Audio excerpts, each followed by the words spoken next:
Boa tarde a todos, bem-vindos a este espaço a que chamamos Conversa Atual, e hoje tenho o prazer de estar a falar com o enfermeiro Rui Guedes, que trabalha no Serviço de Doenças Infecciosas do Hospital de São João no Porto, e também com a doutora Olívia Rezende, que é psicóloga clínica e que trabalha no projeto Abispat, um projeto que tem a ver com a prevenção das dependências. Eu sou o Pedro Sá e tenho esta modesta, digamos, missão de poder, de alguma forma, mediar a conversa entre dois especialistas da área da saúde e, sem mais demoras, pedia desculpa à doutora Olívia, mas ia começar pelos homens desta vez, não é? Assim, uma coisa... Com certeza. Um bocadinho ao contrário. E então começava por falar com o enfermeiro Rui Guedes, que também já tivemos o prazer de trabalhar com ele aqui no Centro Comunitário de Esmoriz e que nos deixa sempre saudades, é um prazer voltar a rever-te.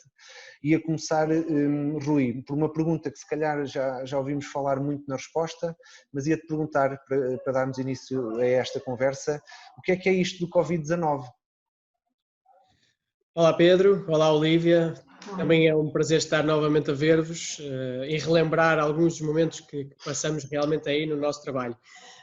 Muito bem, e boa tarde a todos, antes de mais.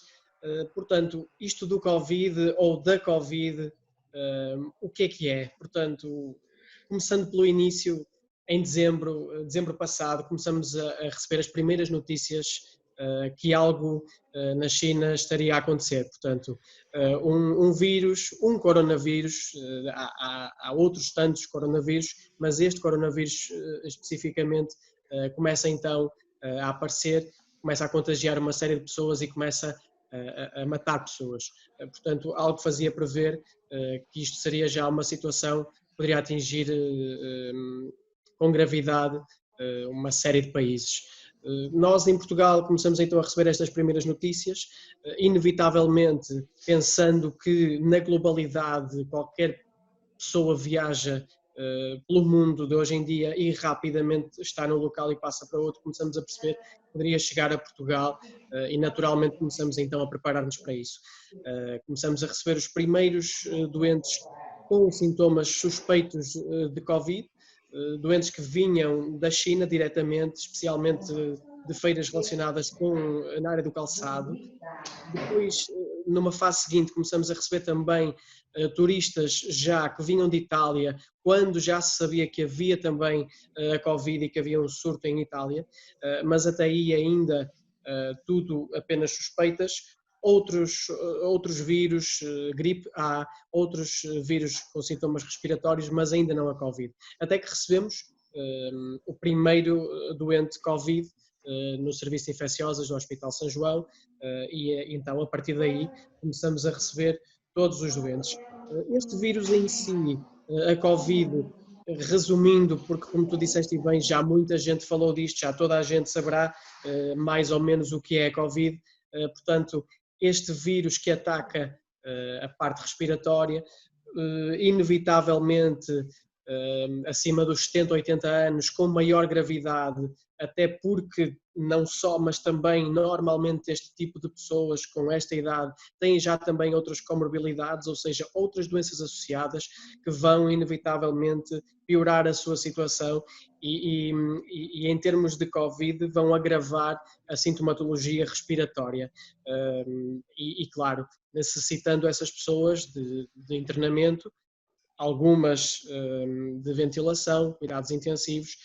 Claro que muita gente não foi resistindo e acabaram por morrer já, como sabemos, várias pessoas em Portugal, milhares de pessoas pelo mundo, mas pronto, resumindo, é isto, portanto é um vírus com sintomatologia respiratória, como tantos outros, mas que ainda por desconhecimento apareceu assim do nada, ainda ninguém saberá ainda a origem do vírus, ainda ninguém saberá certamente como é que isto irá acabar, se irá acabar ou se iremos conviver com ele no futuro, mas para já o que sabemos até aqui é isto e fomos lidando da melhor forma possível, controlando a sintomatologia e felizmente em Portugal agora a situação parece mais controlada. Começou pelo norte, entretanto este surto no norte já aparentemente acalmou e agora sim está a começar no sul a aumentar o número de casos, mas esperamos que rapidamente as coisas fiquem bem no nosso país. Obrigado, Rui. Sim, estava a falar desta situação e ainda há pouco ouvi uma notícia que tinha falecido o primeiro médico, não é? Digamos um profissional de saúde que de perto também deve ter trabalhado nesta área, e espera-se que não haja mais casos desses, nem na comunidade médica, nem Exatamente, no pessoal sim, da é enfermagem, verdade, como nas é outras verdade. pessoas, não é? Rui, tu disseste que agravou, não é, estes sintomas respiratórios, como muito bem explicaste, agradeço, e eu aproveitava essa palavra do agravou para perguntar à Olivia Rezende, não é, o que é que também ficou mais agravado, não é, o que é que se agravou em termos de saúde mental com a Covid, não é, durante nomeadamente este confinamento, Olivia, não sei se nos podes... Boa tarde a todos, antes de mais. Efetivamente, com esta doença, a Covid, e sendo decretado o estado de pandemia a nível mundial, foi necessário, com o aumento que tivemos de número de casos, passarmos para uma fase de confinamento, ou seja, de isolamento. Este isolamento obrigatório, este confinamento obrigatório levou realmente as pessoas a ficarem mais isoladas e, consequentemente, este isolamento despoltou outro tipo de sintomatologia em termos de saúde mental, nomeadamente ansiedade, depressão, abuso de substâncias lícitas e ilícitas, ou seja, lícitas como o álcool, o tabaco, ilícitas desde de cannabis a outras substâncias, como muitas vezes também até fármacos de uma forma ilegal, adquiridos de uma forma ilegal, para ajudar a colmatar efetivamente esta sintomatologia também ansiosa. Por outro lado, esta questão, o confinamento ainda trouxe à população em geral, e em específico ao VAR, que ficou muito mais confinado ao próprio concelho, ou seja, ficou com um cerco sanitário, levou também a surgir algumas situações de violência doméstica, porque passamos a ter os casais a conviver diariamente, passamos a ter as crianças em casa sem retaguarda escolar, que muitas vezes também permitia a identificação de determinadas situações que poderiam surgir em termos dos maus tratos ou da negligência, ou seja, tudo isto vai agravar em termos mentais e sociais, ou seja, o confinamento, a Covid, veio agravar toda a nossa saúde mental e também mesmo a nossa questão social em termos de crianças, idosos e jovens adultos. Esta semana estava-me a lembrar que a Ordem dos Psicólogos Portugueses deu os primeiros dados de um estudo que foi feito durante esta época e durante esta fase de confinamento e das quarentenas, e de facto há uma venda muito maior número de venda de comprimidos, nomeadamente de ansiolíticos, de medicação, não é? Nomeadamente de ansiolíticos e antidepressivos. Eu ia perguntar-te, Rui, como é que foi estar na linha da frente, não é? Como é que foi receber a primeira pessoa identificada com o vírus do Covid em Portugal, e mais do que isso, não é? Como é que tu te sentiste e como é que conseguiste conciliar o teu trabalho também com a tua vida familiar, não é? Porque sei também que a tua esposa Helena também é enfermeira, também trabalha no hospital, e nós que tínhamos outras preocupações, não é? De não estar com as pessoas, não contaminar as pessoas, mas às vezes, quando depois parámos para pensar nos profissionais de saúde, e nomeadamente como tu que estiveram na primeira linha, era-nos difícil pensar como é que as pessoas podiam estar sem ver os filhos semanas a fio ou meses a fio, ou ficarem confinadas nos hospitais a dormir, nem sempre com todas as condições, e também acho que se gerou um bocadinho de solidariedade. Lembro-me de ver, salvo erro, no teu Facebook, que havia restaurantes que vos levavam comida e que vos tentaram ajudar, mas ia-te perguntar o que é que podes partilhar connosco na primeira pessoa desse teu trabalho na linha da frente e nomeadamente com este tipo de doentes. Sim, só corrigir-te, entre aspas, portanto, não foi o estar na linha da frente, continua a ser estar na linha da frente. Okay. Nós, Serviço de Doenças Infecciosas, ainda continuamos a ter os doentes Covid. Felizmente, portanto, em termos de Hospital de São João, nós e os cuidados intensivos já somos agora os únicos serviços com doentes Covid. No entanto, surgiu a necessidade, dado o número elevado de doentes com necessidade de internamento, surgiu então essa necessidade do hospital aumentar o número de camas disponíveis para doentes Covid. O que foi então receber o primeiro doente? Como já tinha dito há pouco, nós desde o início começamos a preparar-nos um bocadinho para o que poderia vir, ainda um bocadinho dentro do que era desconhecido, mas do que poderia vir. Mais em termos até de equipamento de proteção individual, portanto todo o equipamento que temos que vestir para estarmos protegidos durante os cuidados ao doente. E então, quando o primeiro doente chegou, nós já estávamos preparadíssimos para que isso acontecesse e estávamos já de certa forma com uma equipa preparada, quer enfermeiros, quer médicos, quer assistentes operacionais, preparados para recebermos o primeiro doente e para lidarmos com todo o isolamento necessário nestas situações. A partir daí, houve a necessidade de abrir outros serviços. Eu e alguns dos meus colegas fomos andando pelo hospital, fomos conhecendo os cantos ainda melhor à casa, digamos assim, e fomos ajudando os nossos colegas de outros serviços que nada tinham que ver com a área de doenças infecciosas, mas que por necessidade tiveram que abrir os seus serviços nesta área. Falaste na minha esposa, na Helena, o Serviço de Medicina de Homens também foi um dos serviços com necessidade de abertura para Covid. Se não me engano, foram 8 ou 9 os serviços que depois na totalidade tiveram que se adaptar, e não estamos apenas a falar de, digamos, dar pequena formação aos nossos colegas em termos de equipamento, estamos a falar de preparar todo o serviço, toda a logística necessária para um isolamento deste género. Depois, o que é viver no dia-a-dia. Portanto, é um medo constante, sabemos que o vírus está ali muito próximo, no entanto também temos a noção que estamos completamente protegidos e que se tudo for efetuado dentro das normas, à partida estaremos bem. Sabemos que há quebra nos elos da cadeia, porque se assim não fosse não haveria tantos profissionais infectados. Há sempre quebra nos elos da cadeia e há sempre falhas, e todos nós as cometemos. Mas é difícil, e é extenuante, é cansativo, nós trabalharmos horas seguidas, consecutivas, dentro de um fato, com entre aspas um capacete, com máscaras, portanto, e estamos a falar de material que é impermeável, portanto material em que se transpira imenso lá dentro.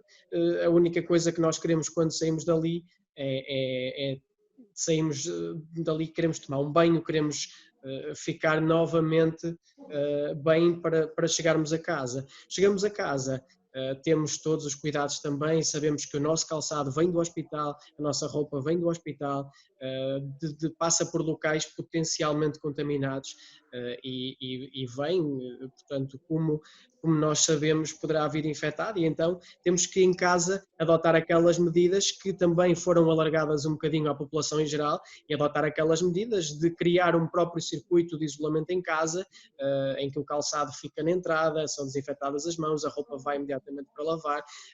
Neste caso somos os dois enfermeiros, durante algumas semanas convivíamos os dois em simultâneo com os doentes de Covid, portanto vínhamos os dois com o mesmo espírito, e acabava por ser em dupla até que vivíamos esta situação. É claro que nós, nesta situação em particular, não sentimos as dificuldades que outros colegas sentiram, com filhos, com família, em que que era impossível chegarem a casa e estarem à vontade.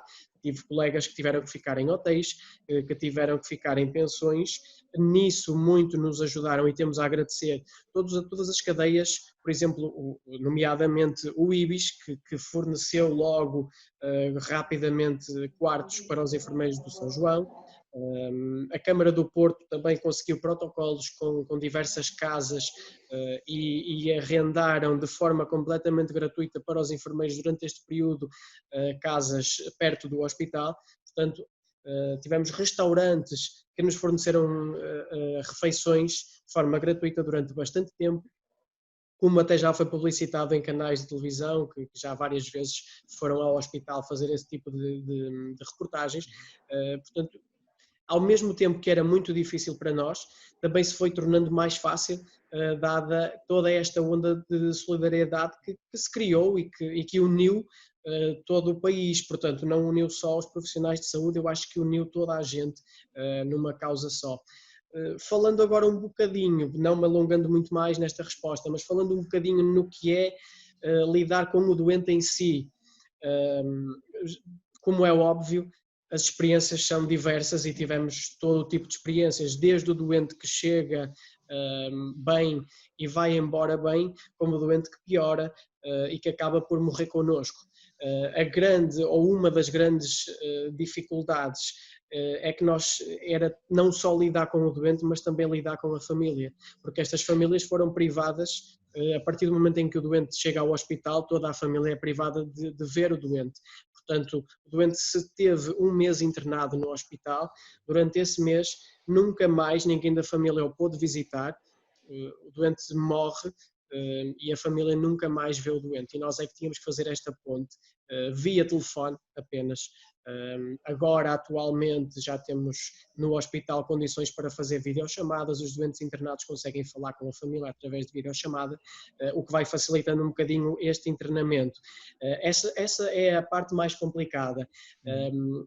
Tem também muito que ver a parte difícil para os doentes, o que a Olívia falou, a parte psicológica. Portanto, no fundo, estes doentes foram doentes que cumpriram um confinamento, mas um confinamento hospitalar, por necessidade, por agravamento das vias respiratórias, tiveram necessidade de internamento, tiveram necessidade de oxigenoterapia, antibióticos por infecções secundárias ou pneumonias, e então, muitas vezes, o grande problema aqui depois era lidar com a parte psicológica e os estarem confinados num quarto de isolamento, estarem fechados durante várias semanas sem poderem sair.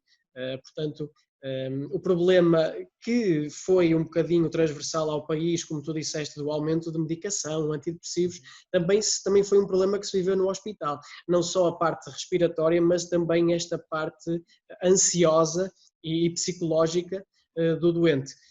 Para isso, nós, enfermeiros, tentamos, obviamente, ajudar, mas, por exemplo, o hospital também criou um serviço de atendimento telefónico. Os psicólogos do hospital faziam consultas diárias via telefone com os doentes.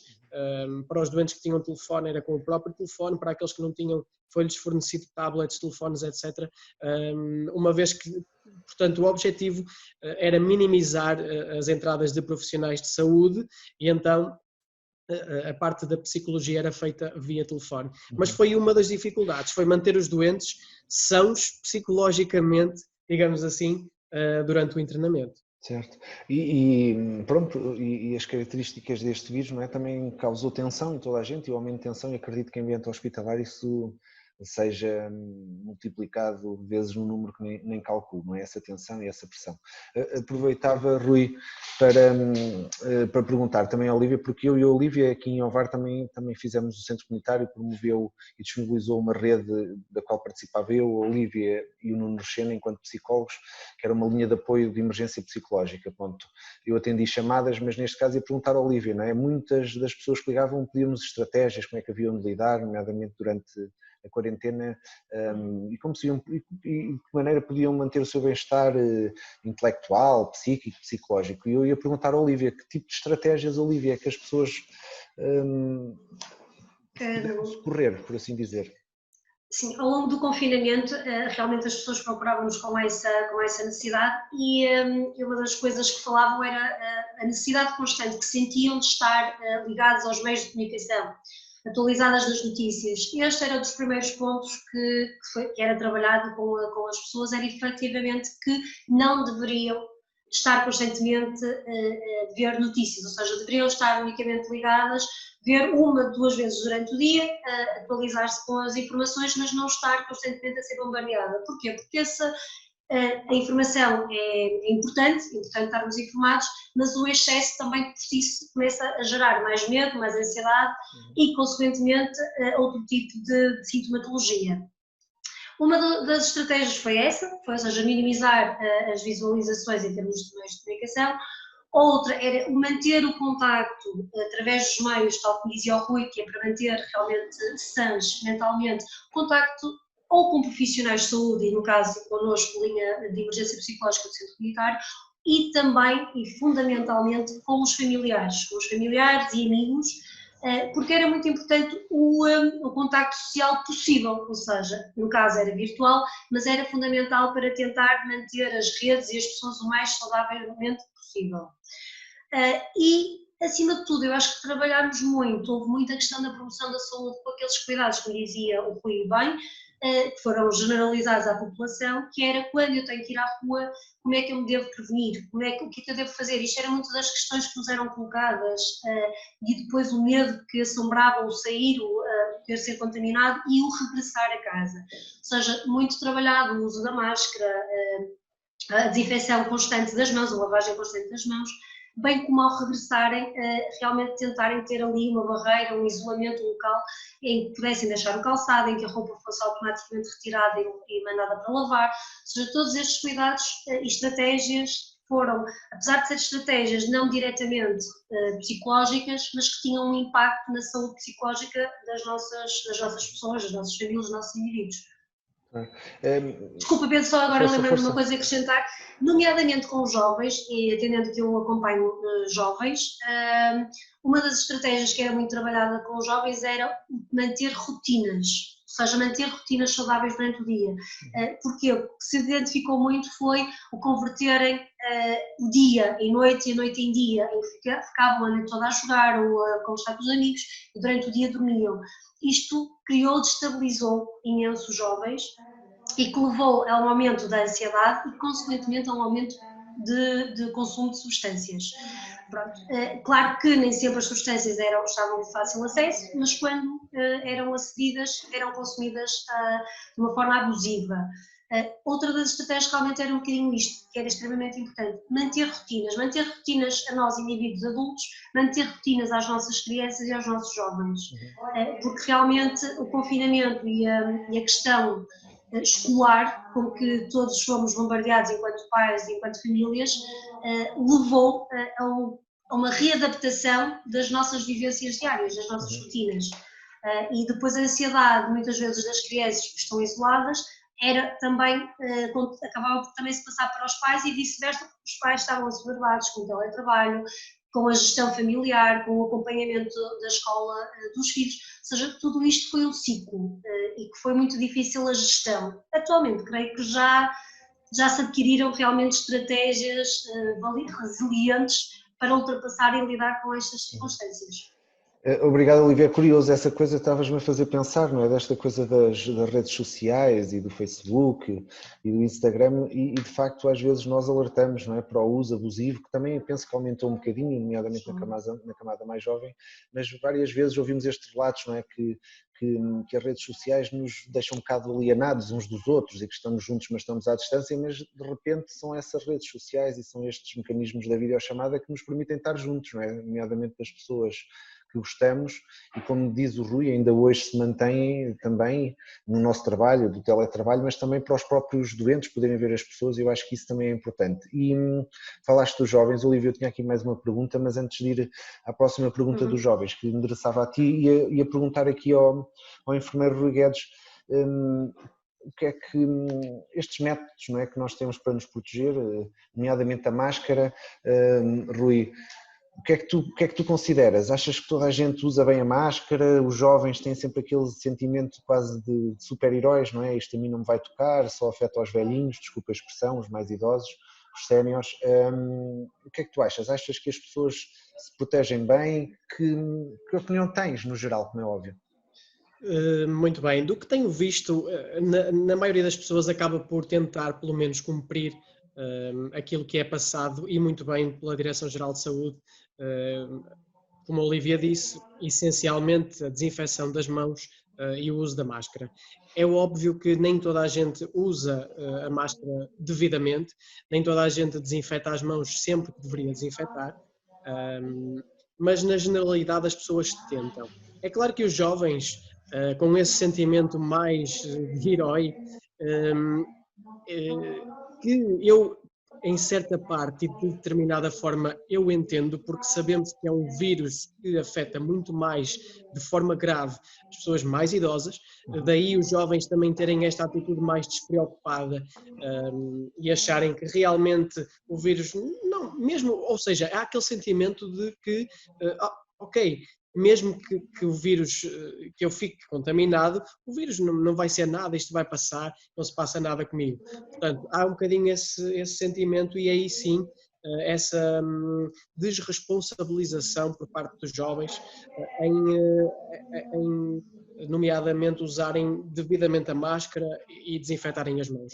O grande problema disto não é realmente os jovens serem infectados, é esses jovens depois de estarem infectados poderem contaminar muitas outras pessoas que possam sim ter sintomas graves em casa, no trabalho, etc. Portanto, é isso. Eu acho que as pessoas estão a tentar. É claro que nem sempre bem, mas acho que na generalidade as pessoas cumprem. É claro que em muitos locais cumprem porque são obrigadas a cumprir. Nós sabemos que em estabelecimentos fechados é obrigatório o uso de máscara. Se calhar, se não fosse obrigatório e fosse apenas aconselhado, muita gente não usaria e aí o surto não teria sido controlado da mesma forma.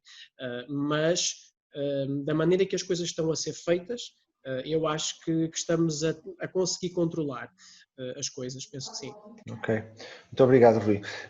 Olívia, voltando um bocadinho aos jovens, não é? E esta questão dos grupos, perguntava-te como é que podemos lidar socialmente com os grupos, não é? E que comportamentos devemos ter? E lembro-me, penso que foi na semana passada, eu também não tenho tido muito tempo para ver notícias, mas vou sempre que posso, vou-me tentando atualizar e parece-me, não é? Que em virtude de alguns, digamos, serviços e espaços noturnos, nomeadamente diversão, ainda se manterem fechados, pelo menos em Cascais, não é? Acredito que isso aconteça um bocadinho também no resto do país, mas que os jovens encontraram uma maneira de se encontrar, então iam para as bombas de gasolina, não sei se vocês se aperceberam dessa notícia, então via-se porque vende bebidas, não é? Alcoólicas e não alcoólicas, vende comida e está aberto toda a noite, então via-se uma bomba de gasolina de uma marca conhecida, onde estariam dezenas, não sei se até se chegariam às centenas de jovens reunidos. Como é que podemos lidar socialmente com esta questão dos grupos e desta vontade de nós temos de facto de estar juntos? Isso já vem da nossa pré-história, Olívia. É assim, realmente esta situação não é fácil de lidar, principalmente com os nossos jovens, porque realmente nós somos seres sociais, não é? Ainda bem que o somos. Realmente o que se tenta junto dos jovens é realmente apelar ao máximo de cuidado. Em que sentido? Ou seja, com o uso de máscara, dentro dos possíveis, evidentemente, com alguma distância, que nós sabemos que nem sempre é cumprida, não é? Entre eles. Não, acho que dizermos aos jovens vocês não podem conviver socialmente, não podem estar em grupo, não devem estar em grupo, não vai resultar, na minha opinião. O essencial é nós dizermos, ok, vocês têm essa necessidade, como todos nós temos, não é? E devem realmente fazê-lo, mas tendo em conta os principais cuidados. Por exemplo, uma das coisas que eu me dou muito a trabalhar com os meus jovens é o evitarem partilhar cigarros. Porquê? Porque muitas vezes há aquele formato, ok, vamos partilhar em formato de rodinha, partilhar este tipo de objetos, ou o copo da cerveja, ou seja, estarmos em grupo sim, com alguma distância entre nós, rir-nos, divertir-nos, mas tendo sempre cuidados essenciais. Não partilhar objetos, não evitarmos o contacto físico, exatamente como o Rui dizia. Porquê? Porque não é por eles, se calhar eles não são realmente o grupo de maior risco, apesar de poder alguns terem outro tipo de comorbilidades, mas não são. Mas o que é facto é que eles são uma potencial cadeia de transmissão. E isso é que é fundamental nós tentarmos prevenir. Acredito que os jovens, ou pelo menos na maior generalidade, claro que há exceções, eles têm alguma sensibilidade para este tipo de cuidados. Evidentemente que são jovens e há momentos que têm comportamentos de risco. Todos os jovens e todos nós já passamos por essa etapa, e quem é que não gostou de experimentar qual era o limite? Mas, de um modo geral, eu acho que eles estão minimamente sensibilizados e vão tendo alguns cuidados. Efetivamente, esta questão das atividades noturnas, ou seja, das diversões noturnas ainda não estarem abertas, realmente acho que é uma situação que tem que ser muito bem repensada em termos de abertura, mas que também, se calhar, manter totalmente encerrado, os jovens, como disseste e bem, eles arranjam alternativas, ou seja, para socializarem. Logo, se calhar, aqui teremos que encontrar, ou os nossos governantes terão que encontrar uma estratégia com algumas medidas de precaução que realmente permita essa socialização, porque é algo que também é necessário para o bom desenvolvimento mental e psicológico dos nossos jovens. Obrigado. Rui, ia-te perguntar agora que estamos a voltar, digamos, à normalidade possível, não é? Eu penso que esta normalidade não é bem é o mais normal que conseguimos dentro destas atuais variáveis e da Exatamente. contingência que temos. Mas o que é que tu nos podes dizer, na tua opinião, Rui, como é que podemos voltar à normalidade possível? O que é que cuidados devemos ter? E esta ideia, não é, muito importante, e eu agradeço aos dois essa partilha de todos podemos ser infectados, não é? Pelos vistos até podemos ser infectados mais que uma vez, por aquilo que eu vou percebendo, e todos também podemos ser um veículo transmissor, mesmo às vezes sem saber que podemos estar infectados, porque podemos estar assintomáticos, como tu também referiste. E não sei, eu acho que esta conversa podia ter pano para mangas, não é? Porque estava-me a lembrar, por exemplo, das crianças que voltaram aos infantários e que ainda não têm idade para usar máscara, não é? Mas que têm pais em casa e têm irmãos mais velhos em casa, irmãos que vão Exatamente. para a rua e que fumam com os amigos e que se calhar fumam em rodinha, e depois, com certeza que não podemos pôr uma máscara à criança, por razões óbvias de segurança, mas também é esta criança, quando chega ao infantário, não é?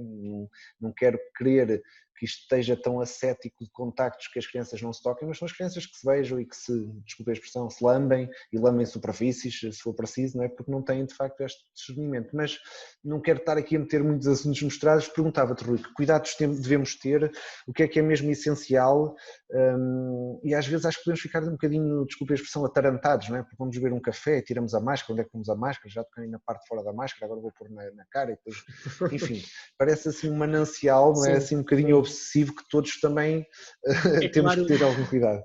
É claro que os 3 pontos essenciais são o uso da máscara, o desinfetar as mãos e cumprir o distanciamento social, que seria no mínimo 1 metro, mas que o aconselhado são os 2 metros para garantir uma maior eficácia e proteção em relação à transmissão do vírus.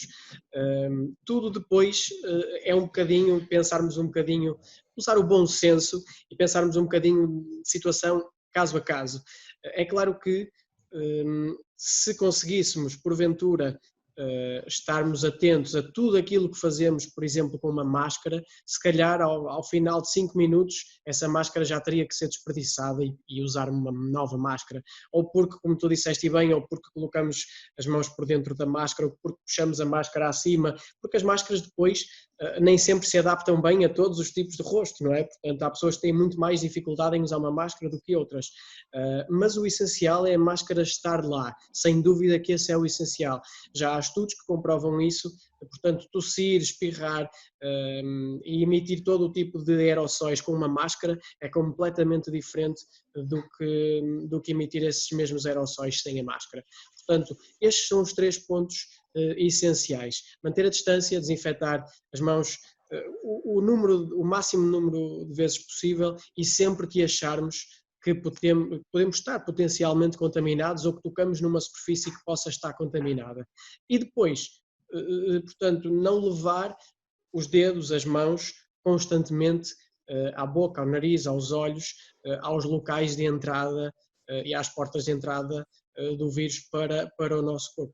É difícil por vezes, já vi várias situações, vocês também já devem ter assistido a isto, portanto, pessoas que, agora já nem tanto, mas numa fase inicial, pessoas que até iam às compras de luvas, por exemplo, e estavam muito contentes porque andavam com as luvas a tocar nos produtos e depois não tocavam nos produtos com a mão, mas a seguir chegavam à caixa e até pagavam com MBWay porque não queriam tirar o seu cartão multibanco, mas pagavam com MBWay, pegavam no telemóvel com a luva e depois metiam o telemóvel no bolso, portanto tudo aquilo que podia estar na luva já estava no telemóvel, portanto isto é um bocadinho, é o bom senso que tem que imperar, no fundo, mesmo até, voltando um bocadinho atrás à conversa do que a Olivia estava a dizer até dos espaços noturnos, portanto, eu acho que temos que voltar à normalidade. É inevitável que aos poucos as coisas tenham que funcionar dentro da normalidade, mas agora se calhar com outra visão do que é a normalidade. Nós já tivemos outras epidemias anteriormente, e aos poucos as coisas foram voltando ao normal, ao que nós admitíamos como normal. Portanto, a partir de agora, aos poucos, esta normalidade eu acho que poderá, entretanto, voltar a ser a normalidade que nós conhecíamos, mas agora até aqui, e a partir daqui temos que continuar a prevenir-nos e a atuar em conformidade com estes pequenos gestos do dia-a-dia que nos podem muitas vezes não salvar a nós, mas podem salvar um familiar nosso que pode sofrer gravemente e ter consequências muito graves com a Covid. Certo. Rui, tu tocaste num ponto importante, não é? Que são estes novos hábitos que são necessários e que protegem a nossa saúde e que eram muito distantes, não é? Eu lembro-me de já ver há vários anos, nomeadamente nos países mais orientais, as pessoas com máscara devido aos níveis elevados de poluição, e nós dizíamos, epá, ainda bem que estamos aqui, não é? À beira-mar plantados e o ar respira-se e tal, e depois às vezes vem assim um mau cheiro ou de uma cerâmica ou de uma coisa, assim de uma empresa, a gente diz, epá, já estão a poluir o ar, mas não era nada que, digamos, a nós nos tocasse, e de repente nós damos por nós também neste barco, não é? E de facto temos que manter isso. Eu ia perguntar a Olívia, talvez uma última pergunta para a Olívia e depois mais uma para o Rui Guedes. Ia-te perguntar, Olívia, estamos a uma semana e qualquer coisa das férias, salvo erro, não é? E os jovens com desconfinamento, com o acabar das aulas, nomeadamente os que estão também a ter aulas por televisão e em telescola, só os mais velhos, como sabemos, é que têm aulas presenciais, algumas. Que conselhos é que tu dás aos jovens, com o aproximar das férias, com esta possibilidade de podermos sair de casa, de irmos às praias, também com algumas regras e algumas restrições, mas que todos desejamos, não é? E que todos gostamos? Que conselhos é que darias aos jovens? Basicamente, tal como o Rui já disse, entrando nos 3 pilares essenciais, que é efetivamente o uso da máscara, principalmente quando estamos em grupo, mesmo que seja ao ar livre, tentar usar a máscara. Eu acredito que na praia vai ser difícil estar de máscara, mas pelo menos, se não estamos de máscara, evitar ao máximo estar só a uma distância de 1 metro, ou seja, tentar manter os dois. É possível jogar, não é ténis ou vôlei, mas com a devida distância, digo eu, porque são desportos típicos que os jovens também praticam na praia. Usarem constantemente também a desinfecção das mãos. Claro que na praia lavar as mãos só se for no mar, mas podem levar com eles o fresquinho de álcool gel e constantemente irem desinfetando. E essencialmente manter esta distância dos 2 metros, de 1,5 m a 2 principalmente. E vamos ser conscienciosos, pensar não só em nós, mas em todos, porque realmente se todos tivermos um bocadinho de capacidade, de consciência para ter alguns cuidados, se calhar vamos ultrapassar esta pandemia e a nossa dita normalidade, como conhecíamos anteriormente, se calhar mais facilmente e mais rapidamente poderemos vir a retomar. Obrigado. Essencialmente isto. Rui, ia-te fazer uma última pergunta e tem a ver com isto, Rui. Se consideras, se achas, não é? Se consideras que é possível que possamos assistir a uma segunda vaga do vírus e estava-me aqui a passar pela cabeça, não sei se vou conseguir operacionalizar esta pergunta da melhor forma, mas era se consideras que podemos vir a ter uma segunda vaga e se podemos tirar alguma coisa de positivo desta primeira que houve, ou seja, no sentido que tu disseste, quando chegou o primeiro paciente nós já estávamos preparados, mas de facto era uma coisa que nunca tínhamos assistido, não é? E falava-se da falta dos materiais e da falta de ventiladores e da falta de tudo, mas estávamos todos a aprender, não é? Pela primeira vez. E a minha pergunta era se consideras que pode de facto haver uma segunda vaga e se, esperemos que não, como é óbvio, felizmente não haja, mas se houver, se nós vamos estar ainda melhor preparados, não é? Passa a expressão, do que estávamos em janeiro, fevereiro, quando isto tudo começou a aparecer. É difícil perceber se realmente poderá haver uma segunda vaga ou não. A minha opinião pessoal, já pensei mais que não pudesse existir uma segunda vaga do que eu penso agora. Portanto, isto está sempre a mudar. Diariamente as notícias vão-nos chegando de todo o mundo, portanto, assistimos agora já a um novo pequeno surto na China, em Pequim, já com medidas de isolamento tomadas por parte das autoridades chinesas, mas o que é certo é que onde aparentemente temos assistido ao aumento de casos progressivo pela Europa, na Alemanha, em Itália, já há pequenas cidades onde novamente os números estão a aumentar. Portanto, isto pode significar duas coisas. Ou que poderemos estar, entre aspas, a preparar-nos para uma segunda vaga, ou então que é apenas uma consequência normal do que foi este desconfinamento e do que foi esta abertura da socialização. Assistindo a isto, é possível que haja uma segunda vaga? Eu acho que sim. É claro que esta primeira vaga já nos preparou, já nos deixou alerta e já nos preparou. Não que nos tenha trazido um grande ensinamento no sentido do tratamento. Nós sabemos que até aqui não há um tratamento específico, não há uma vacina, portanto, como eu disse anteriormente, esta preparação, nós estávamos preparados inicialmente quando recebemos os primeiros doentes, estávamos preparados em termos de proteção, já tínhamos um conhecimento prévio, porque em certa medida este vírus, em termos de equipamento de proteção, assemelha-se um pouco, não de uma forma tão exagerada, digamos assim, mas assemelha-se um pouco ao que foi o surto de ébola e à preparação que nós tivemos para recebermos doentes com ébola, portanto isso acabou por nos ajudar. No entanto, o ébola é uma doença em que existe tratamento e em que sabemos especificamente como tratar os doentes. A grande dificuldade aqui, existindo uma segunda vaga desta Covid, deste tipo de coronavírus, é ainda a não existência de uma vacina e a não existência de um tratamento eficaz. Sabemos que houve algumas medicações que foram administradas durante este primeiro surto que aparentemente foram minimizando sintomas e foram melhorando o estado e a capacidade dos doentes. No entanto, eu acho que a grande dificuldade do segundo surto será esta, é não existir ainda, por muito, portanto, a grande nossa arma será a prevenção, portanto, nós sabemos já prevenir-nos para o surto e para a propagação. O grande problema será que, não havendo um tratamento, chegando às mesmas pessoas frágeis como chegou o primeiro surto, estas pessoas poderão também morrer e poderemos ter uma segunda vaga grave também, não tão grave, penso eu, como a primeira neste sentido, porque há uma maior proteção e mais precaução da nossa parte, mas que será sempre complicada de gerir.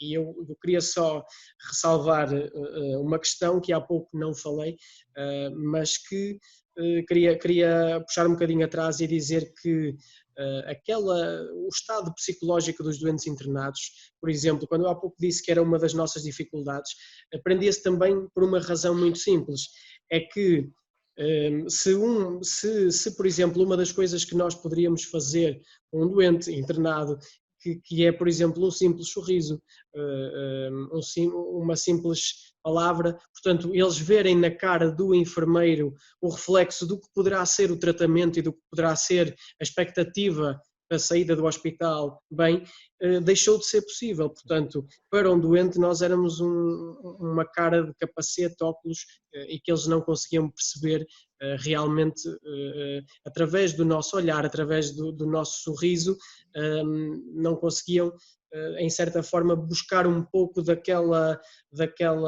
paz de espírito e daquela necessidade de obter, através do profissional de saúde, um bocadinho mais de alento e um bocadinho mais de esperança para o tratamento. Essa é uma das grandes dificuldades que temos no tratamento desta doença e que, inevitavelmente, vai agravando o estado psicológico do doente. Isto foi só uma parte, mas que eu queria ressalvar, que há pouco não disse. E é isto que eu acho, portanto, esta segunda vaga poderá existir. É claro que agora no verão há algumas teorias que dizem que o vírus pode, em certa forma, vir numa vertente mais fraca, se é que assim lhe podemos chamar, mas isto também é um bocadinho incerto, porque nós vemos na América do Sul como as coisas estão e o clima lá não está propriamente, nem na época Boa observação. propriamente frio, portanto é um bocadinho difícil de perceber. Por isso, acho que é uma incógnita ainda para todos. O que podemos fazer de melhor é estarmos preparados logo na primeira fase para a prevenção e automaticamente para o tratamento imediato, havendo uma segunda vaga. E temos esta ideia, não é? Que esta não aconteceu só aos outros, não é? Aconteceu a todos, não é? E estamos todos, digamos, neste barco. Eu agradecia-vos a conversa, penso eu, não faço ideia em quanto tempo vai, mas provavelmente já passou o tempo que nós tínhamos esperado, mas eu acho que isso é positivo, porque é sinal que vocês estavam a dizer, como é óbvio, coisas importantes. Penso que as pessoas que vão ver esta conversa e ouvi-la, se tiverem dúvidas, podem colocá-las. Se nem eu nem a Olívia, que estamos no centro, soubermos responder, vamos endereçar ao enfermeiro Rui Guedes, e se for pertinente até podemos fazer uma nova conversa sobre outros temas que as pessoas também tenham dúvidas ou queiram colocar.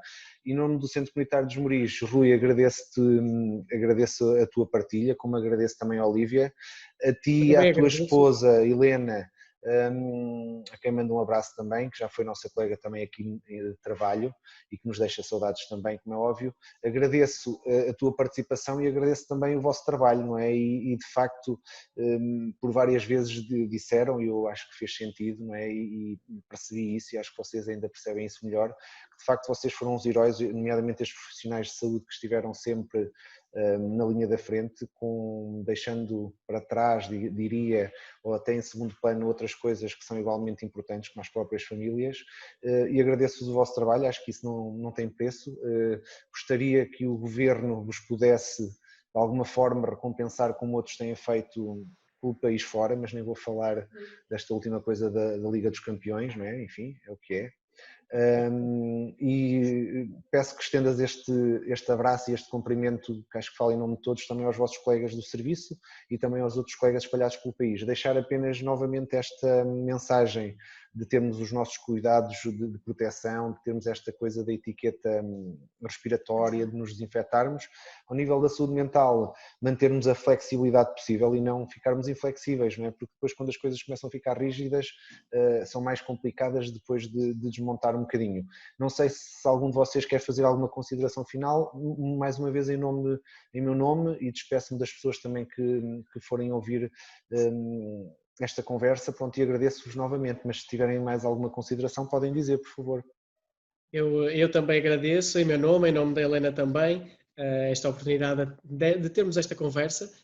Termino então dizendo e agradecendo as tuas palavras, Pedro, mas dizendo que no fundo nós podemos ser e temos que ser, todos temos que ser heróis desta história. Portanto, nós somos os heróis que tratamos os doentes, mas quem está fora de um hospital ou de um serviço que presta apoio direto ao doente, como vocês, na área da psicologia e do apoio cá fora, portanto, têm também que ser os heróis que não deixam que estes doentes nos cheguem lá.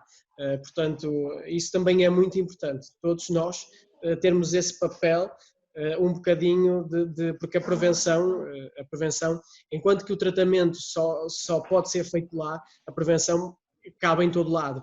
Portanto, os primeiros heróis, digamos assim, são vocês, são as pessoas na rua, é toda a gente que pode, com pequenos atos e pequenos gestos, contribuir para que a situação não se agrave e cheguem até nós já doentes e com gravidade. Muito bem, obrigado, Rui. Olívia. Tenho nada a acrescentar. Está obrigada, tudo, Rui. Então, novamente, em nome do Centro Comunitário, agradeço-vos, um abraço para todos, cuidem-se e espero que da próxima vez nos possamos ver com distanciamento, mas mais próximos e não assim com tantos quilómetros de distância, está bem? Um abraço aos dois, muito obrigado e até à próxima. Tchau, tchau. Obrigado.